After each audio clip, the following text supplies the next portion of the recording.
Hello, everybody, and welcome to another episode of Two Asian Blokes Podcast, a podcast where we talk about Asian pop culture, films, TV shows, anime, music, video games, food, whatever we're feeling at the time, really. My name is Dan with H, and with me, as always, is my co-host, Tavi. Hello, Tavi. Hey, Dan. We're entering into a different part of Asia in this episode.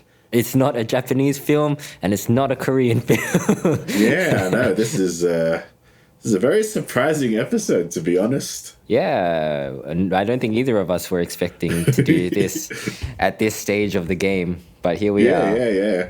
We're reviewing I'm not sure if it's a Bollywood movie. I'm just going to say it's an Indian film. So I looked this up because I didn't want to get cancelled. Because like Tavi and I aren't very familiar with this region of cinema, so bear with us if we make any mistakes. But I did look up this. It is technically Tollywood, which is the Telugu. That's right. Yeah. Yeah, the movie is it RRR or triple R? However you want to say it, I'm not sure. Yeah, well, there's 3 R's in the title. That's the name. Not a great name for a film, to be honest. No, that's not really. It's what you told but I guess me. If Vin Diesel can get away with Triple X and Triple X the return of Xander Cage, then yeah, Triple R is fine, I guess. True. But yeah, this is like an action drama epic. Mm-hmm. And it's the fictional telling of 2 Indian revolutionists during the 1910s, 1920s under British occupation. Mm-hmm. And it's Bhim and Raju, who are, I think they're pretty famous within that part of history. But it's a very, very fictionalized version of their story. Heavily, extremely fictionalized version. Yeah, apparently these 2 real life people probably didn't meet, I think. But no, they did. Yeah, they are 2 real life Indian revolutionaries. Yeah, this is pretty far removed from that story, right? Yeah, I don't think you really need to know any of that, really. Sure, I mean we don't. So, yeah. You told me you watched this movie, which would have been sometime last week. Which is on Netflix, by the way, if you want to check it out. Just on a whim. What drew you to watch this movie? Like, why did you watch this movie? So I actually heard it from another podcast that I listened to. These 2 guys, 2 Aussie guys that, I trust their taste in film is pretty similar to mine. Like, and it was described as a epic with action that is like stylized action that is similar to 300. And I was like, yeah, sounds pretty cool. And it's on Netflix, so why not watch it, I guess. I haven't really watched any Bollywood or Tollywood films before, so I thought I'd give it a go. And I don't regret it. I enjoyed this a lot. Yeah, you were telling me to watch it, and you recommended it to me, and I was like, yeah, I'll probably give it a watch. But like deep in my mind, I was thinking, oh yeah, it's another one of Dan's rubbish recommendations. Yeah. Like I admittedly am not a huge Bollywood fan. People who have stuck with this podcast know that I'm not really big on that kind of spectacle, like the really glossy, large-scale dance sequence. Yeah, you're more into your kind of subdued and nuanced kind of slow burn films, right? Yeah. I mean, when it comes to spectacle, it's usually, I would say it come in the form of an action movie with a healthy dose of ultra-violence. Yeah, but I decided to give this one a go because I did watch a pretty good Indian film a few years back called Dangal, which is about like I think it's India's first 2 female wrestlers and their life. And that was actually a really good movie, but I hadn't watched any since then. And I do have some friends in the biz who are of Indian descent, so they know this cinema more than I do, and they've talked to it about me. And this is coming from their words. Like they say, like, yeah, Bollywood, it's really good with spectacle and all, but it's definitely not like, it's not a subtle form of storytelling. Sure. And this film is not subtle by any means, right? This film has no subtlety, I'm going to say. Yeah. It's very it wears its message and its style A lot of the on time, its sleeve. the plot is just being told to us by through song, Yeah. through the lyrics of a song.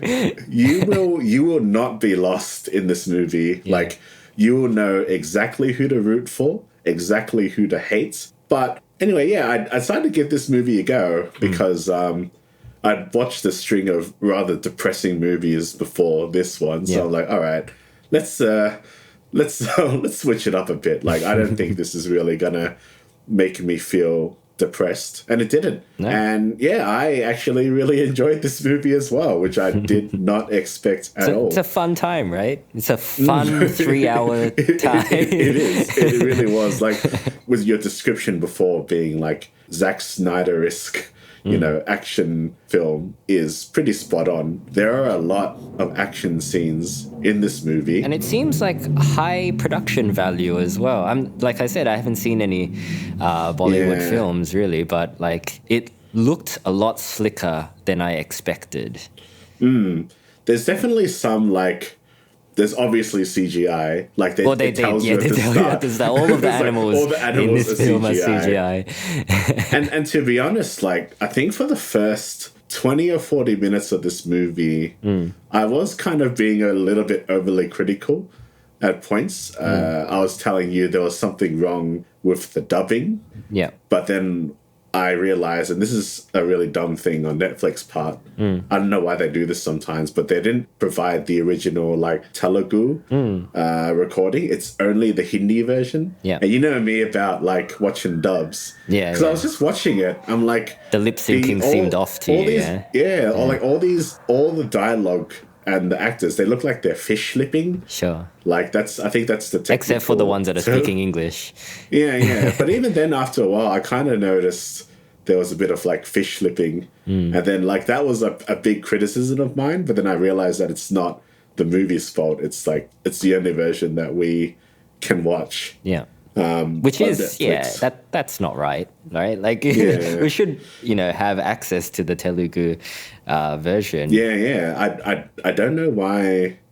I guess there must be just some dumb licensing thing. Yeah, maybe it's a licensing thing, or maybe they just think that Hindi has a wider reach, so they only purchase that version. Maybe, I don't know. It's weird though. I know that you've been losing subscribers, but you got the money to buy the original version of the dub, Sure, yeah. But maybe honestly, at the end of the day, once I kind of realized that I had no control over that, it's like, look, it was just a fun movie. Yeah, like you said, there's a lot of kind of janky CGI in it when it comes to the not the monsters, the animals in it. But I feel like it works with the cartoony aspects of the film. I think it took me a little while to embrace the over-the-top style of some of the action scenes, because I had a much better time in the second half where I just kind of realized what I was watching and just went with it. And then it's a lot of fun. There's some we could probably talk about some of our favorite action scenes. Well, before we get into that, you said it took you a little bit of time to get into it because it was kind of it is so over the top, yeah. But I remember you really enjoyed 300, right? Yeah, but that's 16 years ago. That's true. Okay, so you're saying that you've grown out of this kind of film?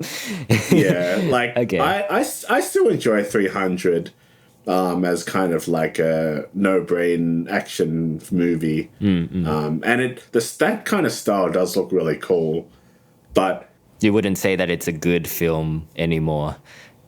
No, I wouldn't say it's not a good film. I think it's still a good film. I think I've seen that style of action in other movies way too much since then. Yeah, that's true. And it's just kind of I'm kind of over it. I like fluid action scenes. I admit this is a big ask, but I like action movies where the actors are performing, or the stuntmen. They've really incorporated the stuntmen well, and it's actual people fighting. So you're talking about a what's it called, Extraction? Yeah. I really enjoyed that movie too. Also on Netflix. A lot of original fighting. People should watch that film. It's good. yeah. Extraction's a pretty good movie. Very enjoyable. But yeah, with this movie again, it had the odds against it for me because, as I said, I'm not really a fan of this style of movie, like not just like the glossiness, but also the very on the nose dialogue and on the nose message. Like it's not very subtle. But I think this movie, if I was like an Indian kid and I watched this movie, I would be pumped. Like seeing yourself on screen like this in such a I would say this is a cool movie. Like it's almost like a superhero movie, right? Yeah. It does definitely toe the line because they do some very superhuman things. So the plot revolves around these two characters, Raju and Beam.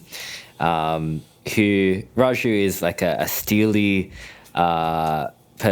police officer working for the British government, and Beam is kind of this like village guy who he's like the village guardian. That's right. And he's on a mission to rescue a girl that's been taken from their village by these British colonialist guys. And the British colonialist guys from Ip Man, the Ip Man series. Some of the most unlikable white people I've ever seen. Governor Scott, played by Ray Stevenson, one of the guys that played the Punisher. But so Beam is trying to rescue this girl Mali from them, and Raju is trying to find this mysterious person that's threatening Governor Scott. But the two meet each other, but they don't know that they're actually at odds with each other, and they develop a friendship. So they're kind of working on opposing sides of this fight, but they don't know it. And I mean, I really like that setup. Like, just as a premise, it's kind of like a Departed-esque. Yeah. I think we were talking about, like, actor versus actor movies. And I really enjoy those, like, you know, those kind of, like, face-off style films, or, like, even The Prestige, you could say, right, to a point. But at first, they don't realize that they're against each other. So it's that kind of, like...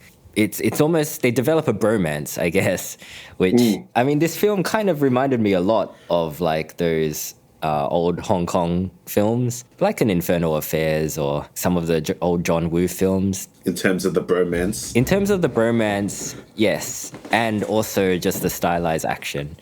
But mostly the bromance. What did you think of the Bollywood scenes? You mean the dance sequences? Yeah, the dance sequences, yeah. I mean, there's only 2 dance sequences. Yeah, there's only 2, yeah. The first one, Natu Natu, it happens at a party, and basically these white guys are trying to diss Beam, and then Raju steps in. Call him a savage. Yeah. What does he say? What do these savages know about art? Do you know the tango?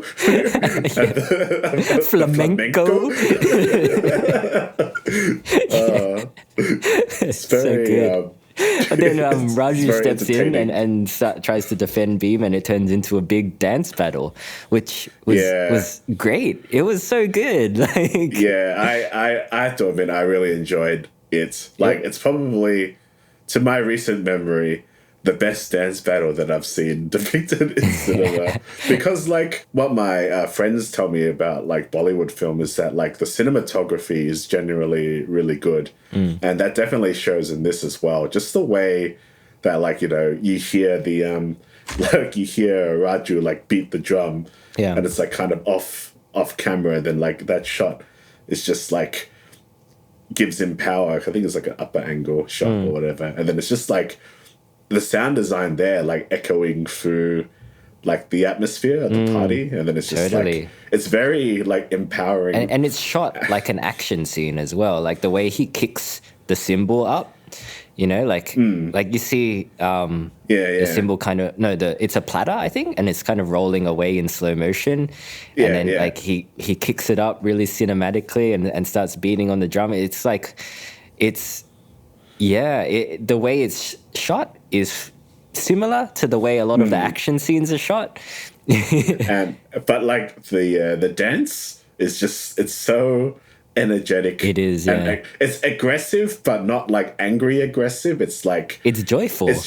It's very, it was very entertaining to watch. Yeah. And I guess like I mean, everyone loves bashing white people these days. So it's like, it's funny when you're watching like all the white guys like try to do the dance and like stumble on each other. Sure. And they try to keep up. But it also looks like a lot of people are having a good time as well. Like maybe more the women than the men, but like they're not all bad. And like the dance kind of brings them together into this really good time. The choreography as well, like especially in the group shots, I think is very meticulous. And there's that kind of that hook, I guess you'd call it, like it's a hook dance step. Yeah, I think. And I'm guessing that really helped sell the movie as well. I think like, especially with kind of like the Instagram culture, I think a lot of Bollywood films and films in the same vein, they kind of try to create this kind of hook step so that like they can kind of market it through these social media channels.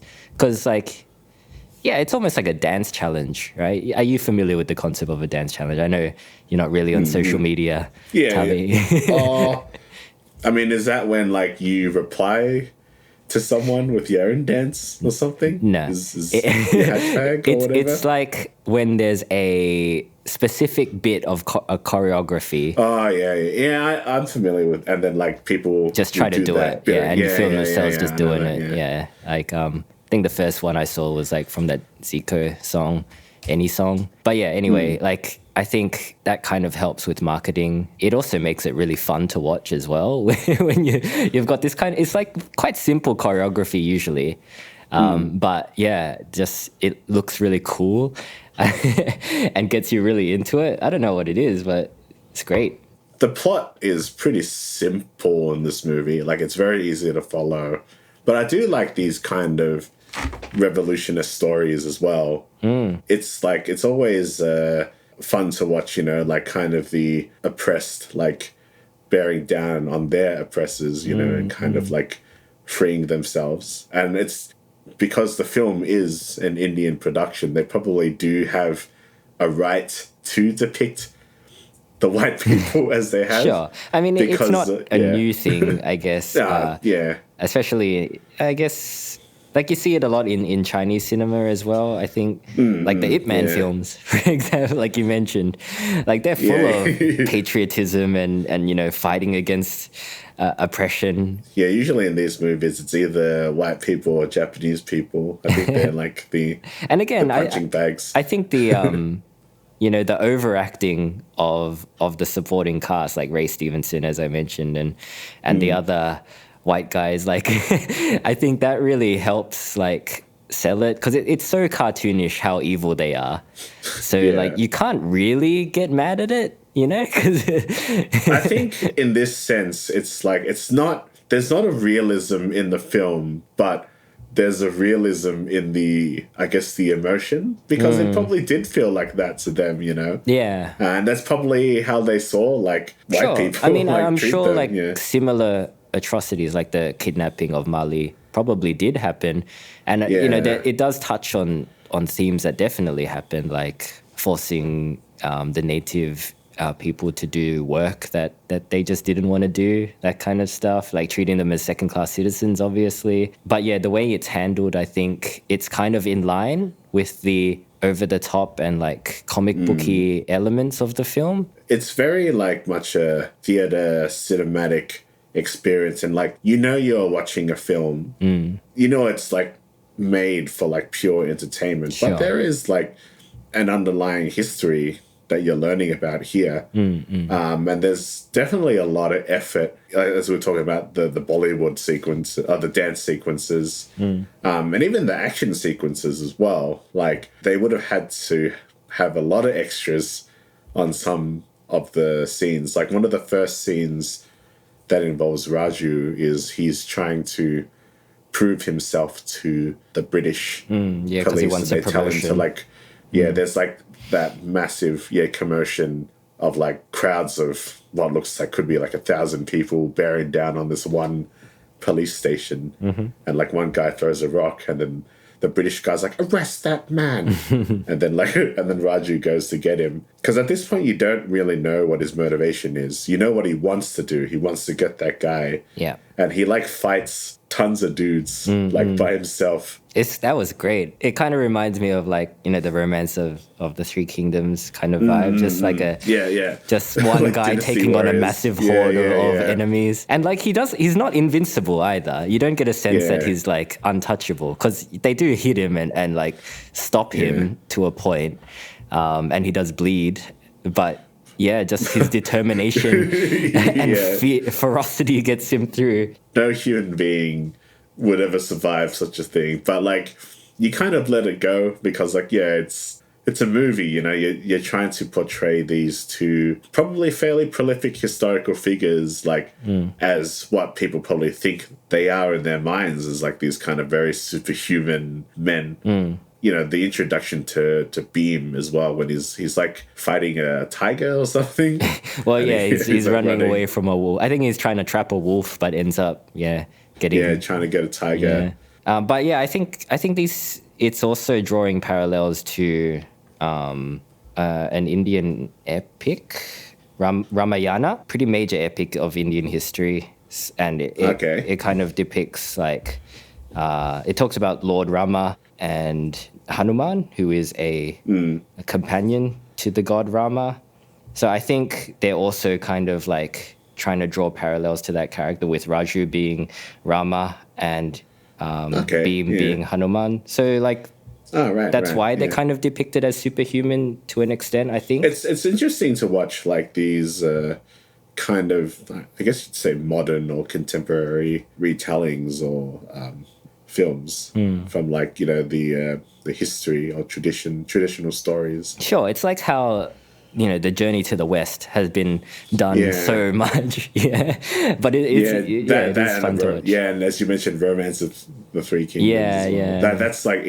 That's ingrained in like a lot of stories, whether you realize you are referencing it or not. Like it's definitely, I see it in a lot of stuff. But that's cool. Like they're good stories. It's good to see it in this case, just because it's something new that I haven't seen personally. Like I've seen the Journey to the West and the Three Kingdoms done so often, but this is the first time I've seen this particular epic being put to film, or even a version of this epic being put to film. So it's cool. And I like how, even though it is a different story, you do kind of can see parallels to other stories that we are more familiar with, I guess, because that region is still part of Asia, and it kind of, its history kind of leaks into other parts of Asia as well. So and like we mentioned, the themes of oppression are still, it's something that is shared by a lot of Asian cultures. So it's good to see like it from a different part of the world, I guess. Yeah, definitely. Yeah. On this podcast, we usually try to cover the more lesser known stuff. Would you say that this is an obscure movie? Because according to the wiki, it's saying that it did pretty fucking well. It's like one of the highest grossing Indian films of all time. You know what? That doesn't surprise me. It doesn't surprise me at all. But like, if I knocked on 10 houses down in my street, I guarantee that they wouldn't have heard of this movie. It's not really known in a general Western audience. Is it not top 10 on Netflix at the moment? I think it was. It might have been top 10. Might have been knocked out by Stranger Things. Like I wonder, because like we talk about like when Squid Game or Parasite comes out, a lot of the Asian Australians or the Western Asian community like celebrates, and rightly so, they should, because that's a pretty good achievement. But do you reckon like within the community that this film was made for, like in Western countries, do you think it's had as well a reception? Like, do you think there's like an Indian Tavi and Dan who are like, man, like I'm so proud of this movie kind of thing? 100%, yes. I think. Because it's like, from what I could tell, it might be different to Bollywood films. I think Tollywood and Bollywood do have subtle differences. But I think, the fact that the film is quite good, and I think because you and I have seen this film, right? Yeah. And I think that in itself is an indication of how many people will have seen this film, because we're not going out of our way to look for these kinds of films, yeah. Yeah. But the fact that we've seen them probably means that a lot of people that generally don't watch Bollywood or Tollywood films have seen this film. I think the fact that it's on Netflix really helps, and I don't know, like I think it might be more accessible to mainstream audiences. I think this movie would be, for sure. We've talked about Squid Game, and like there are a lot of Korean films and Korean TV shows that are probably better than Squid Game, but like because Squid Game was so accessible and it had a hook and it went viral, I think that brought in a more mainstream audience, which is fine. It's great as long as the property is not bad. Like, you know what I mean? Yeah, but like, in this case, the property is not bad. Yeah, and it's quite good. I'm actually glad I watched it, because I might watch more of these kind of films, because like you never know when there's a good one. Because I'd heard of like, so I know that there's a Bollywood remake of Old Boy. Oh, really? And when I heard about that, like I'm not going to bother watching this. And apparently it's not that great, but it's also considering, I read like an essay about that movie. I think it's called Zinda. And obviously they had to change a lot of it. They had to change a lot more of the transgressive stuff from Old Boy, which I won't say in this because if you haven't seen Old Boy, it's a masterpiece. But that part of the world is very conservative. Sure. When it comes to their film. I'm not sure if you see it in RRR, but I don't think there's a kissing scene or a love scene. It's just like cute date kind of thing. And there was a part in this movie where Beam has a crush on Jennifer. Yeah. And like the way he kind of gets her attention. Well, Raju cooks up this plan, I guess, to get her attention and to get Beam and her alone. They basically vandalize her car. They chuck a bunch of nails on the road so that her car tires pop, and then she's forced to like seek their help. I'm like, that's not cool, man. I know they're trying to go for meet cute, but that's just vandalism. She's rich and white in the 1910s in India. She'll be fine. It's dangerous. People are running around with no shoes on. Someone's going to step on those nails, man. Come on, guys. So that's not their concern. But like they don't depict any form of lovemaking. You know, I don't think there's a lot of like sex in Bollywood movies. I could be wrong. There is love, I think. Yeah, but it's not like there's no what's that word, like PDA? Sure. Like it's very like it's all like basically all the romance scenes in this movie is just all be cute. Like it has that energy, you know. And then that's not even a big factor of this film, which is it didn't need to be. Yeah, I mean, I think that's fine. I think the same can be said for Korean dramas, like. A closed mouth kiss is probably as much as you get from like Korean dramas. I'm not talking about the movies, Tavi. The movies are different. But no, the dramas they're shifting. Are they? Okay. I mean, we talked about what was that? My Name.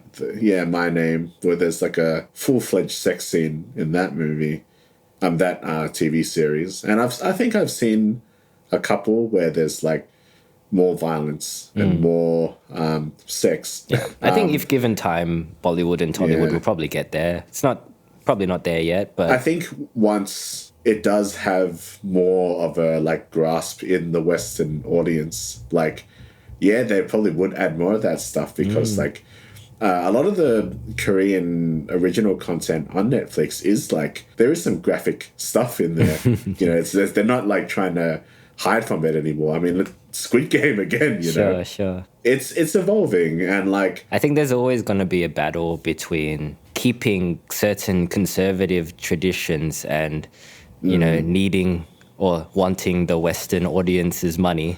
Yeah. And I think that kind of like I've seen that in comments and tweets about the bromance aspects of this film.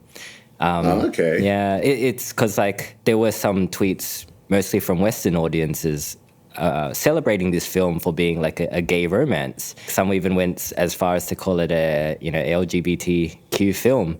Yeah, it was kind of unclear how the people involved with the movie felt about this, but I think like it certainly was surprising to them that Western audiences responded to it in that way. Okay, like it was mostly positive.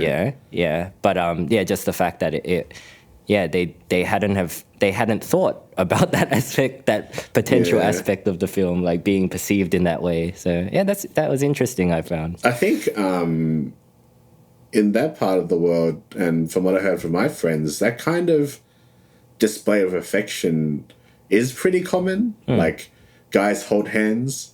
Yeah, like sometimes you just friends. get on your bro's shoulders and have a shootout, as you're running away from British troops. My favorite scene of the film, by the way. Yeah, I was going to say that too. Like, that scene just like won me over completely. It's so utterly ridiculous. It's so like, good. It's like dual rifles. Yeah. Reloading as you're running. It's got all the elements there. I guess we should probably... I want to talk more about this scene, but it's probably going to involve some spoilers. Okay, so let's drop a spoiler warning for this film. But yeah, if you haven't seen it, it's on Netflix. If you got a Netflix subscription, which you probably do, you should watch it. It's 3 hours long, so it's a time investment, but it's so fun to watch. I didn't feel like it was a 3 hour film, and I don't feel like you really need to be in the mood to watch this kind of film. It's just something that you can kind of just chuck on and have a good time with. Yeah, and if you're a Bollywood skeptic like me, it would probably win you over. Yeah, I said to you before you had watched it that this is probably like a gateway film to get into like Bollywood or Bollywood cinema. Yeah. Or Tollywood cinema. Yeah, because like I would probably watch another one of these, I reckon, if it was well received. Yeah. It's got a pretty high rating, and it's pretty easy to see why. But yeah, that action scene where like, because basically, and they'll tell you in the song lyrics, but there's gonna be a betrayal. Yeah. So at this point, Raju has been captured by the British military because he has been like an insider the whole time. And he's been trying to like secure guns for his village. There are a couple of betrayals in this film. Like even preceding that, it was like when Raju found out that Beam was the man that he'd been hunting all along. He obviously tries to arrest him and succeeds in arresting him, and ends up having to lash him in public with like this barbed whip, which was pretty brutal to watch. Oh, yeah. No, it wasn't that brutal because it was like a song that like that's true. That did lighten the mood. It kind of lightens it up. It's because I think that's the thing about this movie. It's a pretty violent movie, but it's not like... it's not the sadness. No. I think we're gonna I think we're gonna have the sadness as like the That's bar a benchmark for violence. Like, you got like mild violence, very violence, high impact violence, the sadness. I think this, but it's an MA rated film, which would probably be like R rated in America. But like the violence is pretty mild. Like, I'd watch this with the family, and like I'm sure like no one's gonna be traumatized by it. I don't remember any traumatizing things going on. Yeah, it's like there's blood because it's stylized as well. So yeah, there's people getting their necks snapped, and people exploding and whatnot. Sure, people doing 360 no scopes. It's so good. That scene. That was like. Who was the actor's name? The guy that played the Punisher? Ray Stevenson. They like flip over his car and he like flies out of the car, but he's like completely stone-willed and like spins around with the right. No, he catches the rifle in midair. In midair. Then he does the 360, and then he shoots Raju or something. I don't know if there was a 360 time. I think you imagined the 360. Yeah, I think I remember that. But it was definitely a midair shot. I reckon there's a 360. I haven't watched the film again since, but I'm gonna bet there was a 360.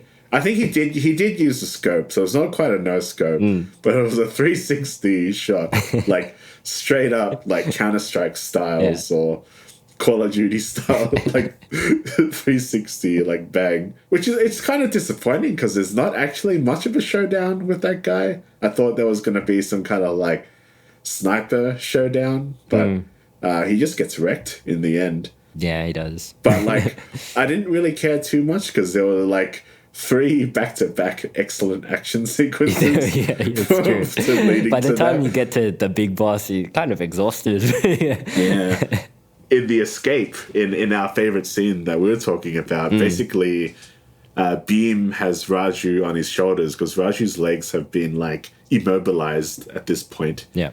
And he's basically has two rifles and like reloading and shooting guys as Beam is running along and doing some very like aerodynamic movements. Yeah. You know, jumping through the air and flipping and like choreographing and flipping and swinging on beams and shit. Yeah. And it's like, I was just like, man, this like, it's so utterly implausible. Yeah. But it's just like, you know what? Who If your cares? sense of belief had not been suspended up to that point, that scene would definitely, you need to suspend your belief for that scene. Why do you think, this isn't like, do you remember the Transporter 2 when Jason Statham flips his car? Boy, do I, Tavi. Yeah. He flips his car and uses a winch to unhook a bomb that's attached to the bottom of his car. Yeah. So why is that scene fucking stupid? But then What are you talking about? That scene's great. No, it's stupid, man. I was just like, that's dumb. The fight scenes are okay in that movie, but like that is when I saw that, I'm like, nah, that's just fucking. It's too much. I know what you mean. I think the difference is The Transporter is a film about a man who doesn't seem to possess any supernatural abilities, you know, like when he's doing spin kicks, they're like something that a normal man could pull off, yeah? You know, if he's fighting a group of goons, you know, he's not going to... He might not get out of it. Like, he has to grease himself up in order to win that fight, right? Whereas in this film... I'm just remembering now. Yeah, I see what you did there. Yeah. Whereas in this film, you know, it opens strong. It opens with Raju doing a Dynasty Warriors, you know? So you already know, like, the tone of the film sets these two characters on a pedestal. Like, they are superhuman beings, even though, like, the film is somewhat grounded. You know? Yeah, that's the thing. Like, it's somewhat grounded, but it's also, like, supremely stylized. It's like a comic book. It's like a Sin City. Yeah, you know, yeah. you don't really... Like, when... what's Mickey Rourke's character in Sin City? Is it... It's not Frank, is it? No. It's Marv? Yes, that's right. When Marv, Is it? Yeah. When Marv from Sin City is like way stronger than everyone else, like they don't really need to explain it.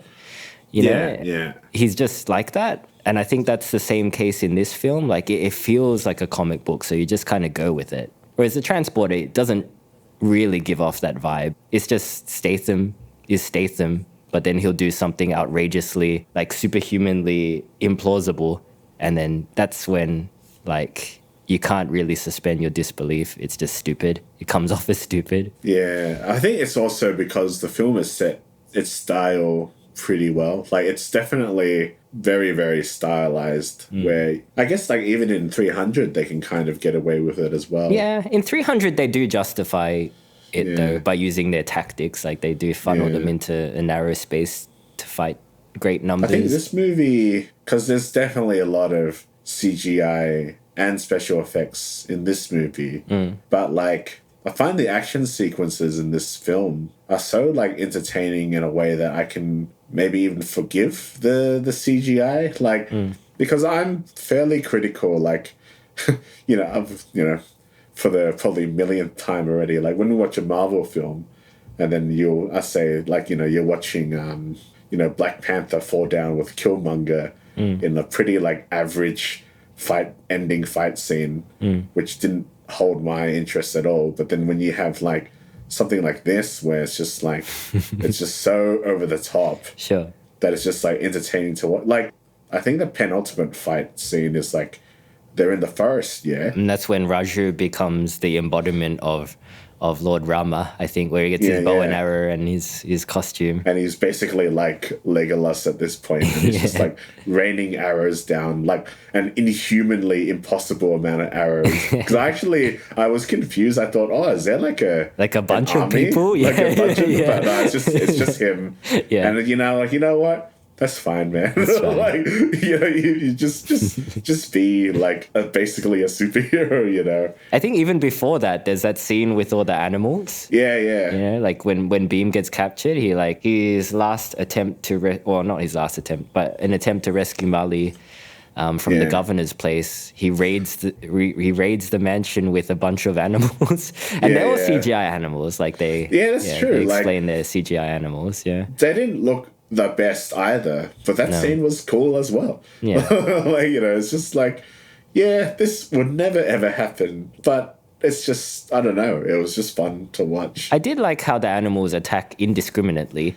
Like I think one of the tigers attacked Beam at one point. Yeah. He's got to fight the tiger off as well. They're animals. I like how they didn't try to bullshit some kind of animal connection between them. Yeah, I think, I don't know, if we're going to rag on Marvel films a bit more, I think another difference is that it doesn't feel like the jankiness of the CGI is due to laziness, you know? I think it's due to budget constraints, but yeah, it doesn't come off as lazy. It still seems like they put a lot of work into it. It's kind of like they're telling a pretty genuine story, yeah. Yeah. Like, it's pretty mean to say that, like, the people working on Marvel aren't telling genuine stories. But no, like, I don't know about I'm sure the people behind the scenes are working hard, but, like, sometimes Marvel films feel a bit rushed. Yeah. And because they are working to deadlines, you know, and... Because they're making, like, 3 or 4 a year. That's right. And at the end of the day, it's in the pursuit of money, you know? But I did meet someone a fair while back who does, like, work on Marvel stuff, because you know how they outsource a lot of their CGI stuff to just independent contractors, right? So like, yeah, he's one of the. That's why you see a lot of like Film Vic and stuff when you look at the credits. It's hard work. I just think RRR probably just comes from a more genuine place. I reckon it's not only like, you know, the film itself, but like the extra diegetic parts, which is like the outside knowledge of a film, like in layman's terms, like who the actors are, what the, you know, social standing is at the time, or who's involved. Like, it kind of pushes the story a bit, or kind of pushes the appreciation, and it sometimes plays a role in like a rating of a film as well. Yeah, I think so.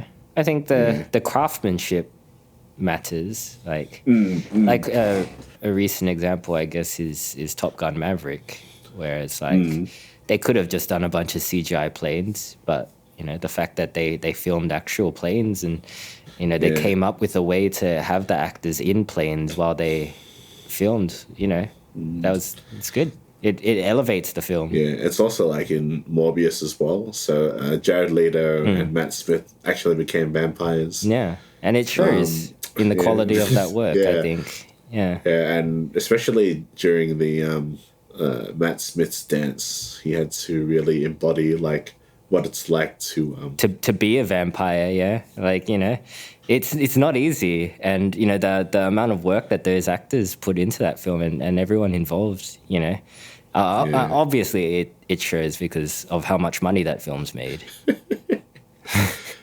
yeah. We watched Morbius recently. yeah, we did. It was it was as expected. Yeah.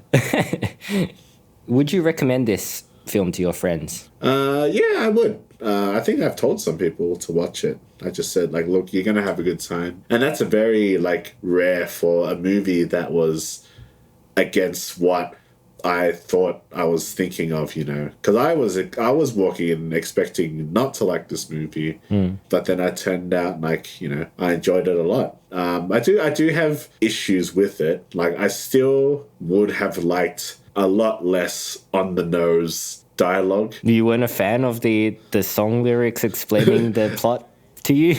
I am not, I'm afraid. Like, I would rather just have them not sing and let the music and the cinematography already tell the story. And you kind of already know, like, the plot because of the way that the story is told. Like, the things that are going to happen. Sure. And if you didn't know, then, like, that's probably better, right? I kind of just discounted it as a trope of Tollywood cinema, I think. Yeah. It's and that's the thing. Like, these are the tropes that I don't like. Is the on the nose dialogue, out of context dance sequences. Even though I thoroughly enjoyed both of the dance sequences in this movie. Yeah.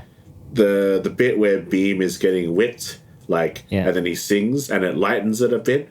I would have preferred it if they had just gone heavier with it and just not. That's kind of a plot point because his song he's inspiring the masses. So it's kind of it's a weird, because songs in musicals aren't actually happening, right? They're all metaphoric, but in this movie, the songs are happening, but they're not metaphoric because they actually did have a dance battle, and he actually did sing a song while getting whipped.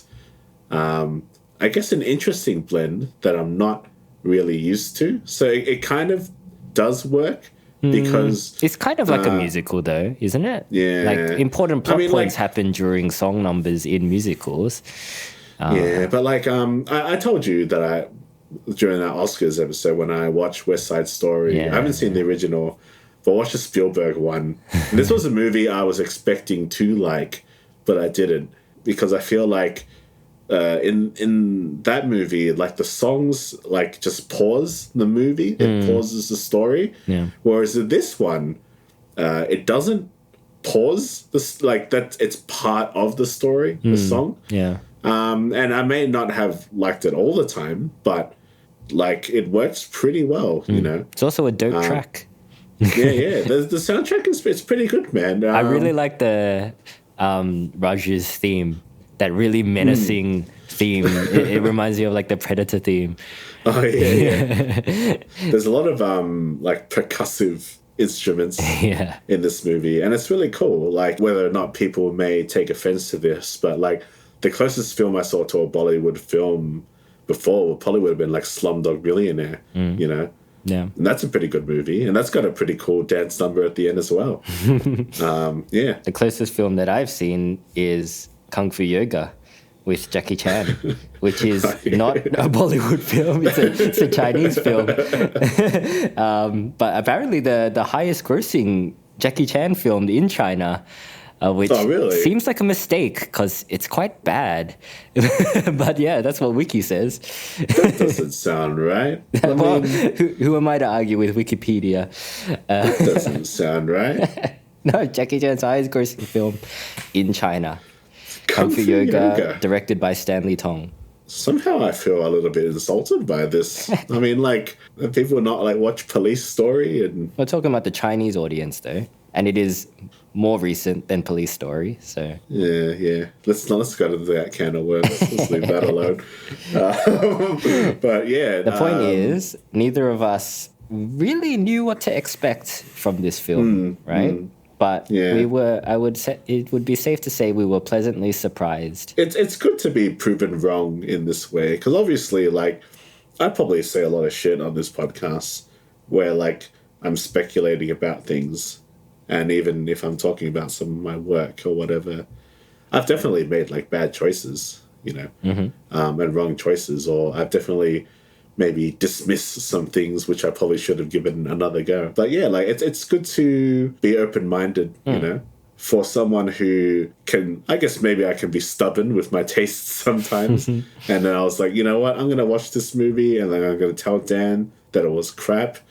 But it wasn't. The more I think about it, the more I enjoy this movie. Yeah, and if you're gonna watch it, I think you should go into it with an open mind as well, because it's probably different to a lot of what you've watched. Yeah, especially if you haven't watched many Bollywood or Tollywood films. I think at first maybe the stylistic choices are a bit jarring, like the songs and the over stylized nature of it. Extremely unlikable white people.